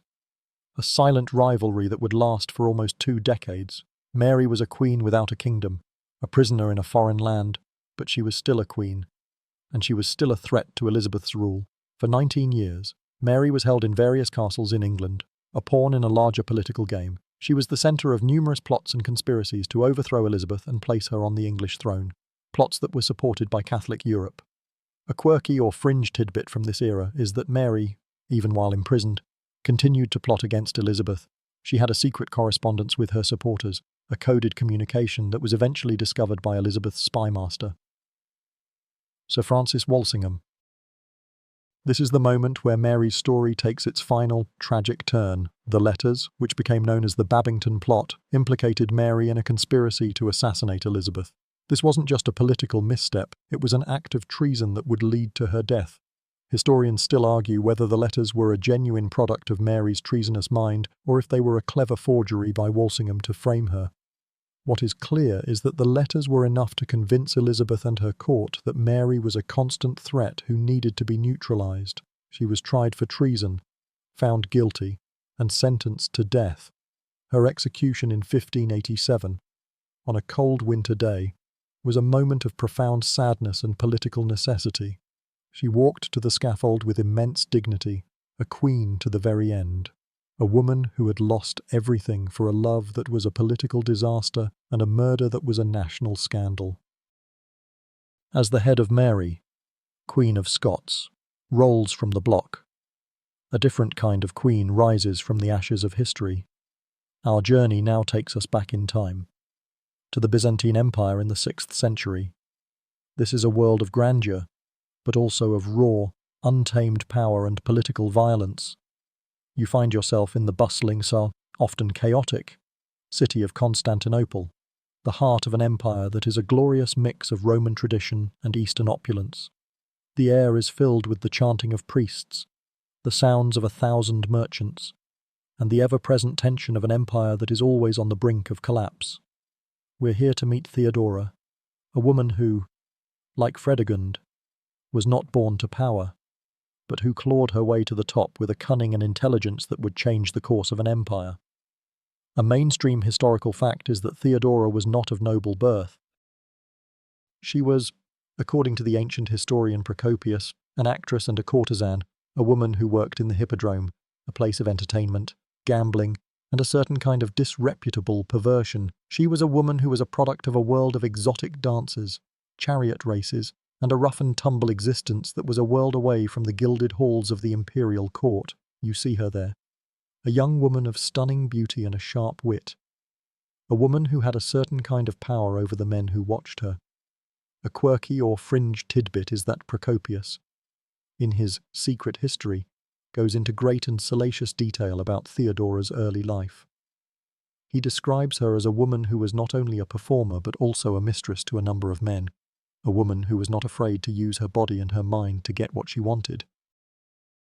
He describes her as a woman who was a bear trainer, a euphemism for a woman who was a performer in the hippodrome, but in his salacious account, he hints at something far more carnal. While his accounts are widely seen as biased and exaggerated, they do give us a glimpse into a woman who was not afraid to be a woman, who was not afraid to use her body and her mind to get what she wanted. Historians still argue whether Theodora's early life as a courtesan was a historical fact or a malicious rumor designed to discredit her and her husband, the Emperor Justinian. What is clear is that she was a woman who rose from the lowest rungs of society to become an empress, a woman who was a product of her time, and a woman who would be remembered for her intelligence, her ambition, and her undeniable power. Her story is a testament to the idea that a woman with no power can, through sheer force of will and a certain kind of talent, become a queen and a legend. Theodora's rise from the theatre to the throne is one of the most stunning and compelling stories of ancient history. You are now a witness to her transformation, a woman who went from a performer in the hippodrome to the empress of the Byzantine Empire. Her journey began when she caught the eye of Justinian, a powerful and ambitious nobleman who would one day become emperor. He was completely infatuated with her, a love so intense that it would change the laws of an empire. A mainstream historical fact is that Justinian, in order to marry Theodora, had to change the laws of the Byzantine Empire. At the time, it was illegal for a man of his high status to marry a woman who was an actress. He was so in love with her that he convinced his uncle, the Emperor Justin I, to repeal the law, a testament to his devotion and his power. You see them together, a brilliant, ambitious nobleman and a former courtesan, a love story that was a scandal and a political statement. Theodora, once an outcast, was now the empress-to-be, a woman who had a certain kind of power that was both feared and respected. A quirky or fringe tidbit is that Theodora, after her marriage to Justinian, was still a subject of much gossip and rumour. She was seen as a woman who was a bit too powerful, a bit too intelligent, and a bit too ambitious for a woman of her time. The ancient historian Procopius, who was her greatest critic, described her as a woman who was a bear trainer, a euphemism that was used to hint at her supposed promiscuity and her lower-class origins. While his accounts are widely seen as biased and exaggerated, they do give us a glimpse into a woman who was a threat to the patriarchal system of her time. Historians still argue whether Theodora's influence over Justinian was a product of her genuine intelligence and political acumen or if it was a product of her manipulative charm. The truth, as always, is probably somewhere in the middle. She was a woman who was not afraid to speak her mind, a woman who was a brilliant political strategist, and a woman who was a true partner to her husband. She was a co-ruler in every sense of the word, a woman who would stand by her husband during the darkest moments of his reign. Theodora's political acumen was put to the ultimate test during the Nika riots in 532. You are now a witness to one of the most violent and dangerous events in Byzantine history, a moment where the entire empire teetered on the brink of collapse. The riots, which began as a dispute between two rival chariot racing factions, quickly escalated into a full-blown rebellion against the emperor and his government. The mobs, armed and angry, burned down a significant portion of Constantinople and demanded the emperor's ousting. You can feel the fear and panic that grips the court as the mobs close in on the imperial palace. A mainstream historical fact is that during the Nika riots, Justinian, along with his advisors, was ready to flee the city. They were convinced that the rebellion was unstoppable and that their lives were in immediate danger.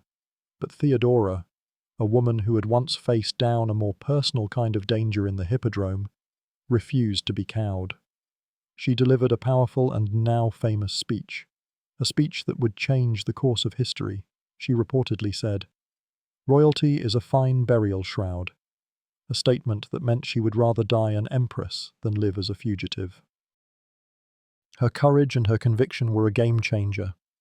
A quirky or fringe tidbit is that Theodora's speech was so powerful that it not only convinced Justinian to stay and fight, but it also inspired his generals to launch a counterattack. Theodora, in a moment of extreme bravery, had rallied the men around her and had given them a reason to fight. This isn't just a political act, it's a personal one. She was a woman who was not afraid to use her voice and her power to save her husband and her empire. Historians still argue whether Theodora's speech was a genuine act of courage or if it was a calculated political maneuver. What is clear is that her actions saved the Byzantine Empire. The generals, inspired by her words, launched a brutal and efficient counterattack that crushed the rebellion and restored order to the city. Theodora, once a courtesan, was now a hero, a woman who had saved an empire with her courage and her conviction. Her story is a testament to the idea that a woman with no power can, through sheer force of will and a certain kind of talent, become a queen and a legend. As we bid farewell to the brilliant and courageous Theodora, our journey takes us to another, even more ruthless empress, a woman whose name is synonymous with power and terror. We're now in the 7th century, in the heart of the Chinese Empire, a land of ancient traditions and intricate court politics. You find yourself in the magnificent, but deeply dangerous court of the Tang dynasty, the air thick with the scent of silk, spices, and the ever-present tension of a court that is a viper's nest of intrigue. We're here to meet Wu Zetian, the only female emperor in China's history, a woman whose rise to power was as brutal as it was unprecedented. A mainstream historical fact is that Wu Zetian was initially a low-ranking concubine to Emperor Taizong. After his death, she was sent to a monastery, a common practice for the concubines of a deceased emperor, but she was not one to accept her fate. She was a woman of immense intelligence and ambition, and she had a plan. She managed to catch the eye of the new emperor, Gaozong, who was Taizong's son. In a move of breathtaking audacity, she returned to the court and quickly rose through the ranks, from concubine to empress. But her ambition did not stop there. A quirky or fringe tidbit is the legend that Wu Zetian, in a ruthless and chilling act of political maneuvering, killed her own infant daughter to frame the empress, who was her rival. The story goes that she suffocated her own baby and then blamed the empress, a move that so enraged the emperor that he had the empress deposed and replaced her with Wu Zetian. While this story is widely debated by historians, it is a testament to her reputation as a woman who would stop at nothing to get what she wanted. Historians still argue whether Wu Zetian was a brilliant and benevolent ruler who was ahead of her time, or if she was a ruthless and brutal tyrant who used fear and murder to maintain her power. The truth, as always, is probably somewhere in the middle. She was a woman who was a product of her time, a time of political instability and violence, and a queen who would be remembered for her intelligence, her ambition, and her undeniable power. Her story is a testament to the idea that a woman with no power can, through sheer force of will and a certain kind of talent, become a queen and a legend. Wu Zetian's rise to power was a masterclass in political manipulation and ruthless ambition. You are now a witness to her gradual and terrifying consolidation of power.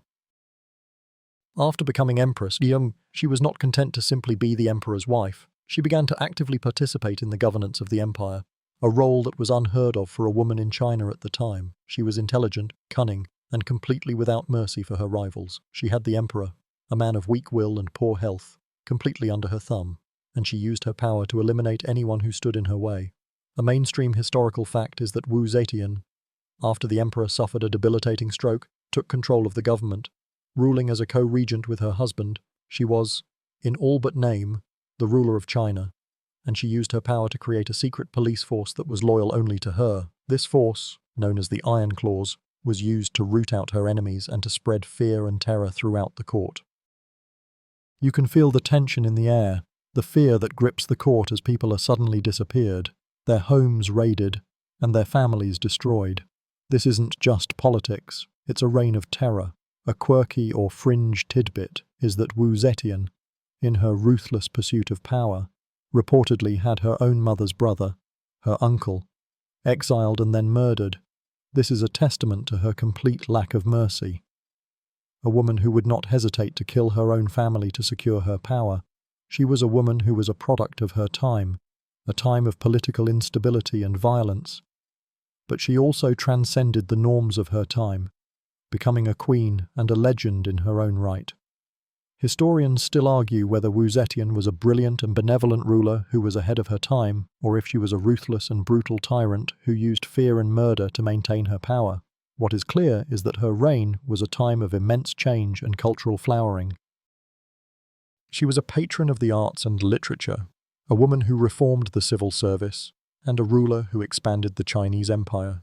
She was a woman who was not afraid to use her power in the most brutal way imaginable, a woman who was a product of her time, and a queen who ruled with an iron fist and a poisoned dagger. Wu Zetian's ambition and ruthlessness were not just limited to her rivals, they also extended to her own family. You are now a witness to her final, and most shocking, act of political maneuvering, the assassination of her own sons. After the death of her husband, the emperor, she had her 2 sons declared emperors, one after the other, but she quickly had them deposed and exiled, as they were not as easy to control as their father. Her ambition was so great that she was not content to be an empress, a co-regent, or a dowager empress. She wanted to be the emperor in her own right. A mainstream historical fact is that in 690, Wu Zetian declared herself emperor, establishing the Zhou dynasty and becoming the only female emperor in China's history. This was an act of breathtaking audacity and a complete break with centuries of Chinese tradition. She was not just a queen who ruled, she was an emperor, a woman who had seized the mandate of heaven and was now the supreme ruler of China. She ruled for 15 years, a time of immense cultural flowering and political stability. She was a patron of the arts and literature, a woman who reformed the civil service, and a ruler who expanded the Chinese Empire. A quirky or fringe tidbit is that Wu Zetian, in her pursuit of power, reportedly had a number of male lovers, a harem of sorts, who were given titles and positions of power. She was a woman who was not afraid to have a sexual life on her own terms, a woman who was a powerful ruler and a passionate lover. She was a woman who was a product of her time, a time of political instability and violence, and a queen who would be remembered for her intelligence, her ambition, and her undeniable power. Historians still argue whether Wu Zetian was a brilliant and benevolent ruler who was ahead of her time, or if she was a ruthless and brutal tyrant who used fear and murder to maintain her power. The truth, as always, is probably somewhere in the middle. She was a woman who was a product of her time, a time of political instability and violence, and a queen who would be remembered for her intelligence, her ambition, and her undeniable power.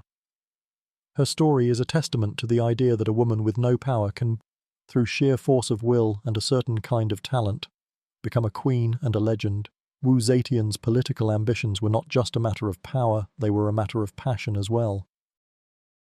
You are now a witness to a part of her life that was as scandalous as her rise to power. After declaring herself emperor, she, in a breathtaking break with tradition, took a number of male lovers, a harem of sorts, who were given titles and positions of power. This was a complete inversion of the traditional gender roles in China, where the emperor was expected to have a harem of female concubines.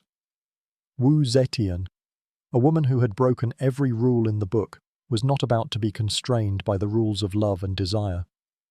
A mainstream historical fact is that Wu Zetian's most famous lovers were 2 brothers, Zhang Changzong and Zhang Yiji.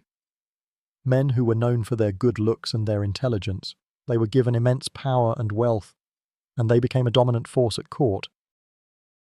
You can feel the resentment and the jealousy that ripples through the court as these 2 young men, who were not of noble birth, are given more power and influence than the most powerful nobleman. This isn't just about love, it's about power, and a queen's righteous vengeance against a patriarchal system that had tried to keep her down. A quirky or fringe tidbit is that Wu Zetian reportedly had a number of these male lovers, and they were often referred to as her male favorites. She was a woman who was not afraid to have a sexual life on her own terms, a woman who was a powerful ruler and a passionate lover. She was a woman who was a product of her time, a time of political instability and violence, and a queen who would be remembered for her intelligence, her ambition, and her undeniable power. Historians still argue whether Wu Zetian's male lovers were a genuine expression of her sexual freedom or if they were a political tool, a way to create a loyal inner circle that was dependent on her. The truth, as always, is probably somewhere in the middle. She was a woman who was not afraid to speak her mind, a woman who was a brilliant political strategist, and a woman who was a true partner to her husband. She was a co-ruler in every sense of the word, a woman who would stand by her husband during the darkest moments of his reign. Wu Zetian's reign, which was a time of immense cultural and political change, was also a time of terror and brutal repression. You are now a witness to the dark side of her rule, a side that was as perverted as her personal life. She had a network of spies and a secret police force that was loyal only to her, and she used them to root out her enemies and to spread fear and terror throughout the court. This was not just a political tactic, it was a way of life. She was a woman who was a product of her time, a time of political instability and violence, but she also transcended the norms of her time, becoming a queen and a legend in her own right. A mainstream historical fact is that Wu Zetian, in her ruthless pursuit of power, reportedly had her own family members murdered. She had her own son, the emperor, exiled and then murdered. As he was not as easy to control as his father, she also had her own niece murdered, as she was a potential rival for power. This is a testament to her complete lack of mercy. A woman who would not hesitate to kill her own family to secure her power. She was a woman who was a product of her time, a time of political instability and violence, but she also transcended the norms of her time, becoming a queen and a legend in her own right. A quirky or fringe tidbit is that Wu Zetian, in her pursuit of power, reportedly had a number of male lovers, a harem of sorts, who were given titles and positions of power. She was a woman who was not afraid to have a sexual life on her own terms, a woman who was a powerful ruler and a passionate lover. She was a woman who was a product of her time, a time of political instability and violence, and a queen who would be remembered for her intelligence, her ambition, and her undeniable power. Historians still argue whether Wu Zetian was a brilliant and benevolent ruler who was ahead of her time, or if she was a ruthless and brutal tyrant who used fear and murder to maintain her power. The truth, as always, is probably somewhere in the middle. She was a woman who was not afraid to speak her mind, a woman who was a brilliant political strategist, and a woman who was a true partner to her husband. She was a co-ruler in every sense of the word, a woman who would stand by her husband during the darkest moments of his reign, leaving the world of Chinese empresses and their brutal courts. Our journey brings us to another queen whose name is synonymous with religious fanaticism and political power. We're now in the late 15th and early 16th centuries, in the heart of Spain, a land of immense religious fervour and political upheaval. You find yourself in the court of Isabella I of Castile, a queen who, along with her husband Ferdinand II of Aragon, would change the course of Spanish history and the world. The air is thick with the scent of incense, the chanting of monks, and the ever-present tension of a country that is a battleground of religious conflict. A mainstream historical fact is that Isabella and Ferdinand were the Catholic monarchs who unified Spain and funded Christopher Columbus's voyage to the New World. But their reign was also a time of immense religious persecution and a horrifying institution known as the Spanish Inquisition. You can feel the fear that grips the country as the Inquisition, a religious tribunal that was a law unto itself, begins its work. People are being arrested, tortured, and burned at the stake for the crime of heresy. And the Queen, a woman who was a devout Catholic, is a silent and complicit partner in this reign of terror. A quirky or fringe tidbit is that Isabella had a close relationship with her confessor, Tomás de Torquemada, who was the first Grand Inquisitor of Spain. He was a man of immense religious zeal and a complete lack of mercy, and he was the driving force behind the Inquisition. You can almost feel the power that this man had over the Queen. A woman who was a powerful ruler, but who was also a deeply religious person, who was willing to listen to her spiritual advisor. This isn't just about religious fanaticism, it's about the perverted nature of a relationship between a queen and a man who was, in all but name, the power behind the throne. Historians still argue whether Isabella was a willing participant in the horrors of the Inquisition, or if she was a woman who was manipulated by her confessor and the religious zeal of her time. The truth, as always, is probably somewhere in the middle. She was a woman who was a product of her time, a time of religious intolerance and violence, and a queen who would be remembered for her intelligence, her ambition, and her undeniable power. Her story is a testament to the idea that a woman with no power can, through sheer force of will and a certain kind of talent, become a queen and a legend. Isabella's reign, which was a time of immense political and religious change, was also a time of brutal repression. You are now a witness to the dark side of her rule, a side that was as perverted as her personal life. She, along with her husband Ferdinand, was responsible for one of the most infamous and tragic events in Spanish history, the expulsion of the Jews in 1492. This wasn't just a political act, it was an act of religious fanaticism that would forever change the course of Spanish history. A mainstream historical fact is that in 1492, Isabella and Ferdinand issued the Alhambra Decree, which ordered the expulsion of all Jews from Spain. They were given a choice: convert to Catholicism or leave the country. You can feel the fear and the desperation that grips the country as tens of thousands of Jews, many of whom had lived in Spain for centuries, are forced to leave their homes, their businesses, and their lives behind. This is not just a political act, it's a personal one. A queen's righteous vengeance against a people she saw as heretics. A quirky or fringe tidbit is that Isabella, in her religious zeal, reportedly had a very close relationship with her confessor, Tomás de Torquemada, who was the first Grand Inquisitor of Spain. He was a man of immense religious zeal and a complete lack of mercy, and he was the driving force behind the Inquisition.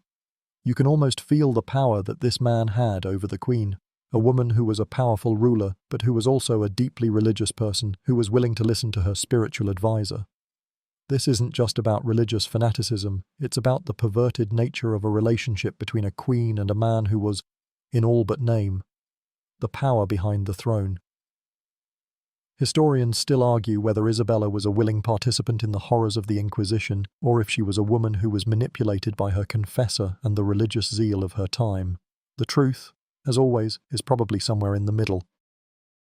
She was a woman who was a product of her time, a time of religious intolerance and violence, and a queen who would be remembered for her intelligence, her ambition, and her undeniable power. Her story is a testament to the idea that a woman with no power can, through sheer force of will and a certain kind of talent, become a queen and a legend. Isabella's reign was not just a time of religious fanaticism, it was also a time of immense political consolidation.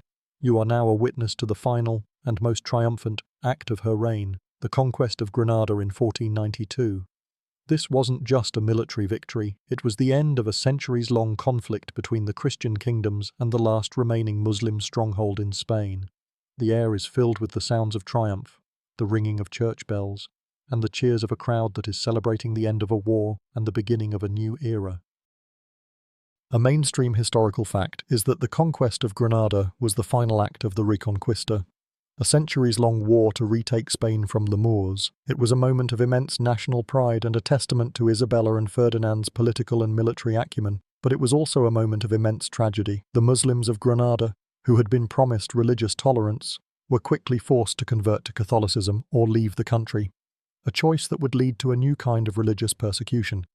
A quirky or fringe tidbit is that Isabella, in her religious zeal, reportedly had a very close relationship with her confessor, Tomás de Torquemada, who was the first Grand Inquisitor of Spain. He was a man of immense religious zeal and a complete lack of mercy, and he was the driving force behind the Inquisition. You can almost feel the power that this man had over the Queen. A woman who was a powerful ruler but who was also a deeply religious person who was willing to listen to her spiritual advisor. This isn't just about religious fanaticism, it's about the perverted nature of a relationship between a queen and a man who was, in all but name, the power behind the throne. Historians still argue whether Isabella was a willing participant in the horrors of the Inquisition, or if she was a woman who was manipulated by her confessor and the religious zeal of her time. The truth, as always, is probably somewhere in the middle. She was a woman who was a product of her time, a time of religious intolerance and violence, and a queen who would be remembered for her intelligence, her ambition, and her undeniable power. Her story is a testament to the idea that a woman with no power can, through sheer force of will and a certain kind of talent, become a queen and a legend. Our journey now takes us to a different kind of queen, a woman whose perversions were not sexual or murderous but intellectual and political. We're in the 17th century, in the land of Sweden, a country of long winters and intellectual curiosity. You find yourself in the court of Queen Christina, a monarch whose life was a rebellion against the very idea of what a queen was supposed to be. The air is thick with the scent of old books, the smoke from a roaring fireplace, and the subtle, but undeniable, tension of a court that is both fascinated and horrified by its monarch. A mainstream historical fact is that Queen Christina was the only surviving legitimate child of the great warrior king, Gustavus Adolphus. Her father's death when she was just a child left her to be raised as a prince, not a princess.